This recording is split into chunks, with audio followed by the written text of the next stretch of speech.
si une de tes grandes sœurs avait voulu partir ou si elle voulait partir demain, tu lui dirais quoi? Je dirais, s'il te plaît, fais-le pour la famille reste. De ne pas quitter. Essayer à tout prix de donner raison, de dire un truc quand même qui pourra vraiment la retenir. Parce que ce que j'ai vécu avec au chemin de mon aventure, surtout déjà au niveau de l'Algérie, c'est vraiment choquant, c'est triste en même temps pour les femmes. C'est-à-dire ils meurent au désert parce qu'ils n'ont pas les forces pour continuer. Parce que des fois ils sont abandonnés, on vous abandonne, des personnes vous abandonnent en plein désert. Et vous êtes obligé de vous débrouiller pour pouvoir s'en sortir. Ils vont vous prendre, ils vont vous dire une destination où est-ce qu'ils vont vous laisser, mais c'est pas le cas. Ils vous abandonnent peut-être je veux dire, à combien de kilomètres? À 10 à 15 kilomètres de l'autre ville, de la frontière. Et puis, vous êtes obligé de marcher, vous êtes obligé de vous débrouiller pour vous en sortir, mais sinon, c'est difficile. Pour l'homme, au moins, il peut facilement, peut-être, je vais dire. Mais pour la femme, c'est encore plus difficile. Et arrivé là-bas, vous n'avez pas d'argent, les trois riches sont obligés d'abuser des femmes. Alors que pour vous, les hommes, soit on va prendre votre téléphone et tout, mais les femmes, ça ne serait pas le cas. Et si tu avais un grand frère ou un petit frère qui voulait partir, un cousin, quelqu'un de ta famille, est-ce que ça est arrivé d'ailleurs? Maintenant qu'on veut partir, est-ce qu'il y en a qui ont eu l'idée de partir derrière toi? Oui, il y en a toujours des personnes qui ont envie de partir. Parce que même si on traverse des moments difficiles et qu'on essaie de les expliquer, ils vont pas comprendre, ils vont se dire peut-être on veut pas juste qu'ils soient au même niveau que nous. On veut pas qu'ils soient où est-ce que nous sommes aussi. Donc ils se disent peut-être c'est une méchanceté. Alors qu'en général, on les fait rien que pour les biens. Pour ce qu'on vit, pour ce qu'on a vécu, pour ce qu'on connaît sur le chemin de l'aventure. Moi, honnêtement, je lui dirais de ne pas venir, de ne pas partir. D'essayer de se chercher étant au pays. La réussite, c'est pas seulement de quitter chez soi pour ailleurs, non. Même chez toi, tu peux vraiment réussir, tu peux avoir ce que tu veux. La preuve est que c'est pas tout le monde, c'est pas nous tous qui sortons, c'est pas nous tous qui réussissons dehors. La plupart, ils arrivent, ça marche pas, ils sont obligés de rentrer et lorsqu'ils rentrent chez eux, et puis voilà, tout prend, tout donne. Au final, ils se retrouvent. Et d'autres vont passer des années ici dehors, ils vont rien avoir, ils se retrouvent pas. Donc, je vais essayer à tout prix de le retenir, de lui dire vraiment voilà les réalités et tout. Même s'il en faut que, parce que la plupart on ne dit pas la réalité de ce qu'on vit, même à nos propres parents on ne dit pas. Mais s'il en faut vraiment, je vais dire ça à mon frère. Je lui dirai de ne pas venir. Je lui dirai la réalité de ce que je vis, de ce que j'ai vécu. Tu regrettes toi d'être parti?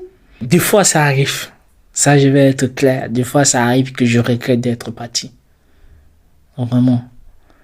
Parce que déjà, ici, j'essaie de regarder. Des fois, ma famille me manque. Tous mes proches me manquent. Des fois, je me retrouve seul. Je sais plus quoi faire de mes journées et tout.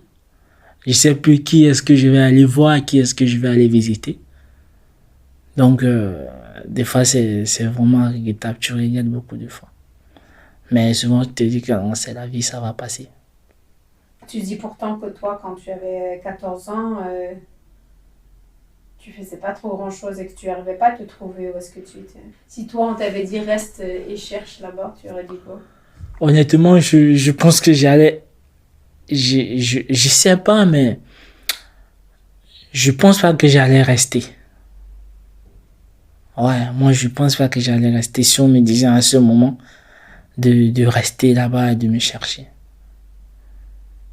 Parce que déjà, à ma situation, ce que je vivais, je faisais rien.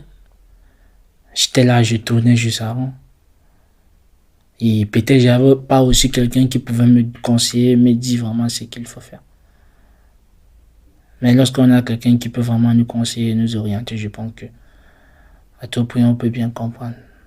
Et est-ce que tu penses que tout le monde peut prendre la route ou que c'est Non. certains types de personnes? Non, c'est pas tout le monde.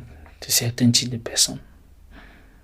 Parce que moi, je connais vraiment des personnes que même si on leur dit il faut quitter, prendre la route, aller en aventure, ils ne seront pas capables. Premièrement, il faut avoir un courage, il faut avoir un mental pour affronter ce genre de situation. Aujourd'hui, avec des réseaux sociaux, je pense que la plupart voient ce qui se passe, connaissent un peu de la réalité de ce que certains immigrés vivent d'ailleurs. Alors que bon, je vais dire, avant, c'était pas vraiment trop le cas. Est-ce que tu es en train de me dire que sur les réseaux sociaux, des gens racontent vraiment ce qui se passe? Des gens racontent, des gens publient même des fois. Quand il y a des gravités, je me rappelle l'année passée, il y a une femme camerounaise qui a été abandonnée au désert et elle est morte. Et ça fait le tour des réseaux sociaux. Et je crois que ces images a beaucoup sensibilisé la jeunesse, je veux dire la jeunesse africaine, nous les jeunes aussi, c'est un jeune qui essaie aussi de sortir, de quitter le pays et tout. Ce qui me donne le plus la force de continuer, c'est que quand je pense à ma grand-mère, je pense vraiment de la famille où je viens et de la situation dont j'ai vécu et que dans quoi est-ce que j'ai grandi. J'ai vraiment pas eu la chance d'avoir cette petite attention familiale et tout. Voilà, l'amour d'un père, l'amour d'une mère et tout. Donc, tout ce que j'avais, c'était mes grands-parents et eux aussi. Ils ont beaucoup sacrifié, ils ont beaucoup fait pour moi, voilà. Ils ont toujours été là pour moi. Donc, moi, tout ce que j'avais envie, c'était que je puisse au moins avoir quelque chose pour les venir en aide, voilà, pour les apporter, pour les prouver que non, je suis là, je suis présent, je suis là pour eux. Donc, voilà, c'était rien que ça. C'était rien qu'à quoi donc je pensais. C'est ça qui me donnait encore plus de force. Tu sembles avoir un bon lien avec ma grand-mère. Ta grand-mère. Un très bon lien. Très fort.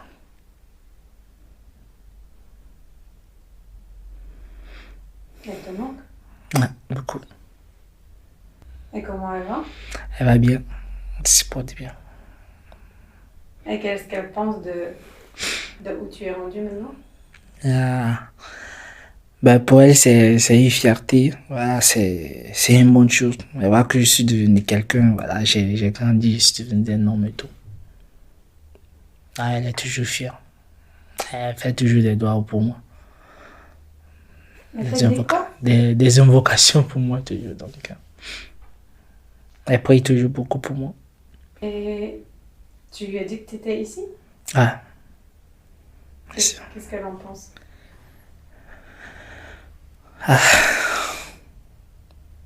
Elle a toujours, elle savait déjà que une fois qu'on quitte le pays, c'est pour arriver en Europe, pour arriver à une destination et tout. Donc, elle est fière, elle est contente parce que déjà, j'essaie quand même de lui venir un peu en aide, même si c'est pas beaucoup.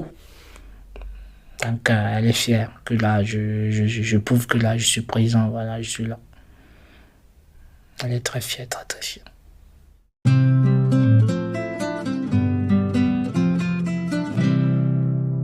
Pour moi, la vie en général, il faut toujours avoir espoir. Moi, j'ai toujours eu espoir, j'ai toujours cru. J'ai jamais eu de doute. Je doute jamais dans tout ce que je fais. Je reste toujours optimiste, même si c'est dur. Je suis d'abord croyant, donc je crois. Je crois. Je sais que tout ce qui nous arrive de mal comme de bien, ça vient de nous. Je vais dire que si tu veux, tout ce qu'on veut faire, déjà, pour on parle de l'espoir, il faut pas douter, quoi. Il faut jamais douter. Donc, dans tout ce que je fais, j'ai jamais douté. Ça, c'est vrai. J'ai toujours cru. Même si ça va mal tourner, je crois toujours. Ouais. Et si je parle de Dieu, je vais te raconter l'histoire. En fait, pendant le mois du Ramadan, à chaque fois que je priais toujours, dans mes invocations, je disais toujours que si ma vie au Maroc est un bien en soi, Que Dieu me le montre. Et si c'est pas un bien, qu'il me fasse le bon choix. Donc, moi, je me suis dit que c'est la réponse à ma prière qui a été exaucée. En me retournant en Espagne. Et moi, je savais que j'étais juste là pour garder un peu d'argent, pour avoir aider un peu ma famille, ma grand-mère, si elle a besoin d'aide et tout. Donc, quand c'est arrivé, la première des choses dont je me suis imaginé en tête, je me suis dit que certainement, c'est la réponse à ma prière. Donc, pour moi, Dieu a toujours existé. Et c'est la même chose qui s'est passée. Je vais dire, lorsque j'étais à la frontière du Cameroun, lorsque je suis allé travailler le pistache, à chaque fois que je priais, parce que des fois je me sentais mal quand je me retrouve seul au quartier et que je vois il y a personne, je suis seul, je fais rien, je pars du travail, je vais pas à l'école. Ça me faisait mal, ça me dérangeait quoi. J'étais le seul jeune qui était là. Tous les gens du même âge que moi partaient à l'école. Mais j'étais le seul jeune qui était là. Et qui faisait rien. Donc ça me touchait des fois. Quoi. Et quand j'ai prié, donc c'est toujours la même chose. Donc c'est le même scénario qui se reproduit. Donc moi, c'est depuis ce temps que j'ai dit non, Dieu existe. Donc je crois toujours. Et là, tu sais, je peux pas faire autrement que de penser que si on faisait écouter ça à quelqu'un de ton village, à qui tu viens de dire à moi, si tu me demandes si je vais partir, je vais te dire non, surtout ne pars pas, c'est trop difficile, cherche-toi dans ton pays. Tu as dit toi-même que toi-même, même si on t'avait dit ça, tu serais quand même parti. Mm-hmm. Et là, maintenant, tu nous dis qu'en quelques heures, sans avoir rien réfléchi, tu t'es retrouvé en Espagne. Exactement. Qu'est-ce que tu penses qu'il dirait de l'autre côté, là, la personne à qui tu dis de ne pas partir? Ah ouais, je pense que ça va plutôt être vraiment difficile pour lui d'accepter de m'écouter ou bien de travailler avec ce que je lui dis. Je crois qu'il va vraiment pas prendre ce que j'ai dit en considération. Parce qu'il va juste penser à faire sa tête, peut-être il va se dire que je suis en train d'empêcher son bonheur ou bien sa réussite, de ne pas le laisser faire ce qu'il veut. Donc, mais si je le dis, c'est juste parce que je connais les conséquences. Le risque, c'est que ce qui peut venir après. Il y a certains qui viennent, ils font même pas 2 mois en route et puis ils arrivent directement à la destination. Il y a certains qui font 7 ans, qui font 10 ans et ils n'ont rien, ils sont toujours dans zéro. Ils sont toujours sur le même point de départ depuis qu'ils ont quitté le pays. Donc il y a certains qui arrivent et puis pour finir, soit ils meurent en route, soit ils meurent dans la mer. D'autres ils reviennent et puis ils rentrent chez eux. Donc on va pas dire, mais ça dépend aussi de tout un chacun. Ça dépend aussi des chances, je vais dire, de la réussite de tout un chacun. C'est parce que c'est pas tout le monde qui doit réussir au même endroit. Là où toi tu peux échouer, quelqu'un d'autre il peut facilement réussir. Là où toi tu peux réussir, quelqu'un d'autre il peut facilement échouer. Donc pour moi, si je dis que l'aventure c'est difficile, c'est risqué, c'est bien parce que j'ai connu les circonstances. Aujourd'hui, il y a des trucs, si on me dit de refaire, je vais jamais le refaire. Déjà, si je peux rentrer chez moi, si je peux revenir en arrière, je rentre au Cameroun. Et quand on me dit de revenir en aventure, je ne vais pas revenir. Parce que l'aventure, pour moi, m'a permis, j'ai appris beaucoup de choses. J'ai appris comment me battre. J'ai appris comment est-ce que je peux facilement m'en sortir. Alors qu'au Cameroun, je ne pouvais pas. Ça a plutôt été une école pour moi. Une très grande école. Donc, demain, si j'ai bien l'opportunité de sensibiliser les jeunes, je vais bien le faire. Je vais bien le faire. Au fait, quand je parle que ça a été mon école, donc ça m'a permis de comprendre c'est quoi la vie. Ça m'a permis de comprendre que la réussite ne dépend pas seulement de si tu quittes ton pays pour un autre pays. Donc, ça m'a permis de comprendre facilement là où je suis, je pouvais réussir. Chez moi au Cameroun, j'ai compris que je pouvais réussir si je restais chez moi au Cameroun. Si j'avais vraiment ouvert mon esprit et que j'avais essayé de chercher de gauche à droite, étant chez moi, j'allais avoir. Donc c'est ça que je veux bien faire comprendre. J'ai pas cherché, j'ai rien fait.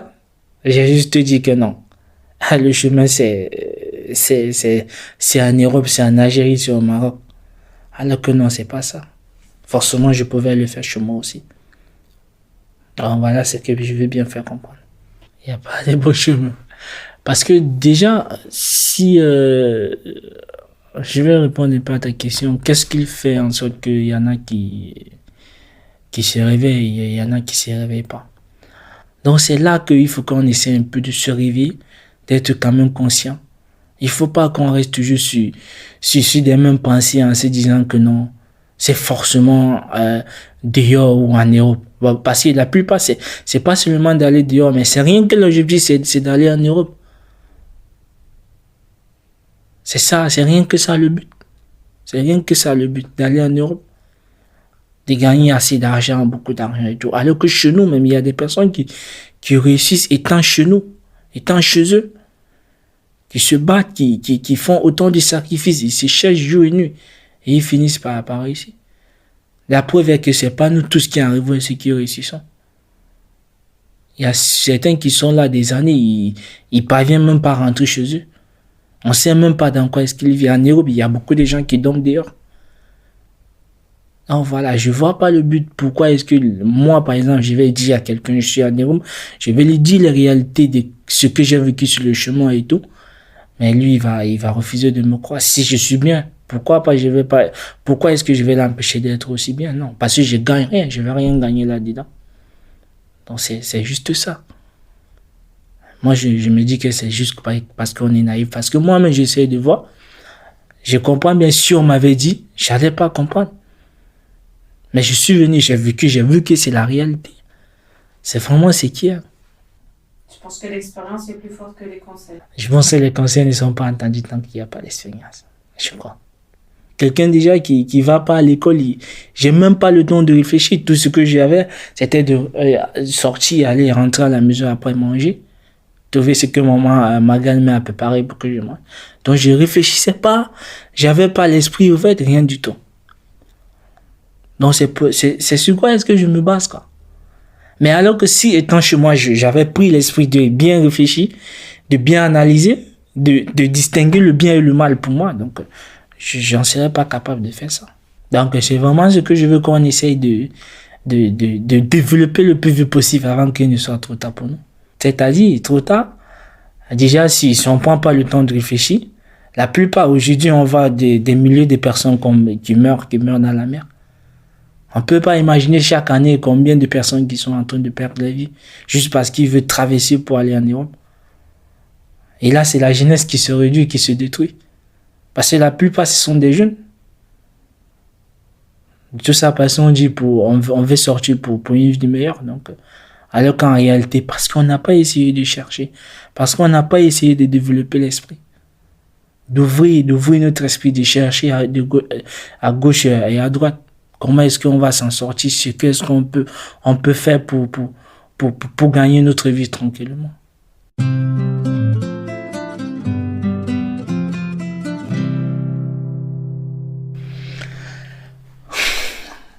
Je vais pas vous mentir. Je suis là, je suis en Europe. Mais c'est bien vrai, j'ai l'espoir, je crois. Mais des fois, je me dis que et si ça tourne mal? Parce qu'il faut toujours penser à ça. Parce que je suis arrivé là, j'ai compris vraiment que ce qu'on pense vraiment de l'Europe, c'est pas le cas. Ce qu'on pense que c'est rose, ça se passe parfaitement, c'est pas le cas. Je te jure.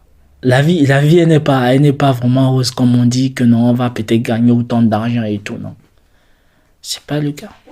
On voit déjà la situation de la plupart des habitants du territoire, des Français et tout. Voilà, des Européens. Comment est-ce qu'ils les vivent eux-mêmes, ça, ils s'en sortent pas. Peut-être tu peux être là à travailler, tu gagnes 200 euros, mais à la fin du mois, tu vas pas faire.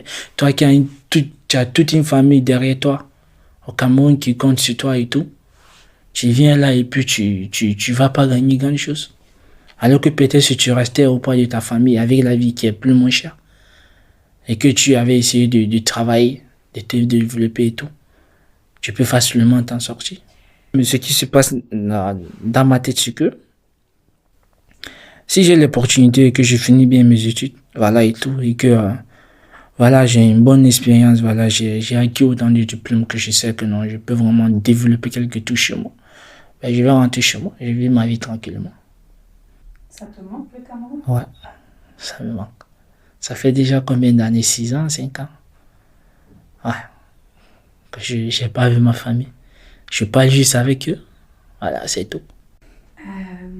Pour terminer, à moins que tu veuilles rajouter quelque chose, est-ce que tu accepterais de faire un petit message à ta grand-mère? Ouais, d'accord. Bah, c'est juste pour elle, pour lui dire que voilà, je l'aime beaucoup et que voilà, je pense beaucoup à elle. Et que j'espère que l'amour ne viendra pas nous séparer aussitôt. J'espère vraiment que d'ici peu, pas pour longtemps, je reviendrai la voir. Et que voilà, on aura le temps de bien se parler. Que je pourrais vraiment l'expliquer tout ce que j'ai vécu. J'ai vraiment les moments les plus difficiles que j'ai jamais eu à lui dire, que j'ai traversé. Parce que j'ai toujours caché, j'ai toujours pas voulu dire ce que je faisais au Maroc pendant toutes ces années. Voilà. Des fois, le début au Maroc, quand même, ça n'a pas été facile, c'était dur. Tous les jours, il demandait ce que je ferais, mais moi, je lui cachais. Je disais toujours autre chose. Voilà, je travaille alors que c'est pas ça. J'ai vraiment envie de rester avec elle et parler avec elle.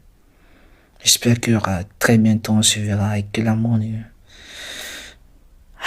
nous séparera pas. Inch'Allah, j'espère vraiment. Et pourquoi tu lui cachais? Mais parce que j'avais peur au fait de leur dire ce genre de trucs. Parce que je sais déjà que c'est pas digne, c'est pas beau.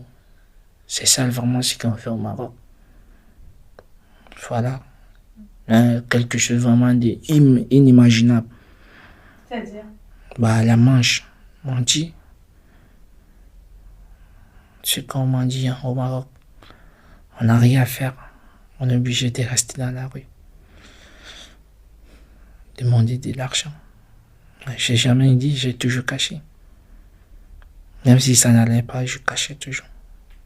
Et maintenant, si tu étais à côté d'elle, tu lui dirais? Ouais, j'ai vraiment envie de lui dire. Et tu penses que ce serait quoi sa réaction? Je crois qu'en ce moment, elle saura vraiment ce que j'ai dû traverser, ce que j'ai vécu. Mais elle sera quand même fière de moi. Parce qu'elle va voir que le petit garçon que j'étais avant, qui était trop timide, que voilà, on pensait qu'il pouvait pas tenir pour longtemps face à certaines difficultés, voilà, j'ai traversé cela. Donc voilà, je suis arrivé à bout. Je me suis battu comme un vrai homme.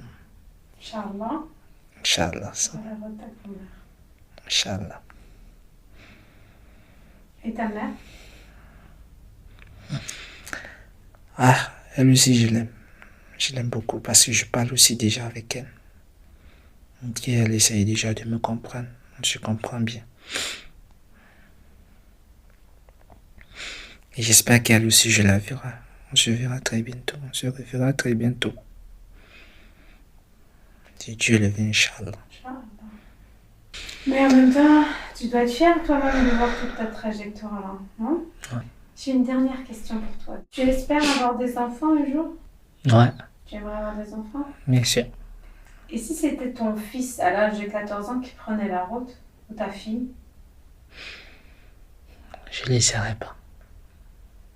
Ça jamais de la vie. Je ferai tout pour être là pour eux. Parce que je crois aussi il y a ce petit côté-là. le manque d'affection, le manque d'amour, le manque d'attention des parents. Je crois qu'il y a vraiment aussi ça. Alors pour moi, mes grands-parents m'ont donné une éducation, je sais pas, j'étais comme les propres fils. J'en suis sûr que s'ils avaient des moyens, j'aurais pas dû faire ce que j'ai fait en quittant le chez moi. Donc je serai toujours à l'écoute de mes enfants. Faire le tout possible d'être un bon père. Voilà, leur donner de l'amour, de l'attention. Tout ce qu'ils ont besoin s'il faut.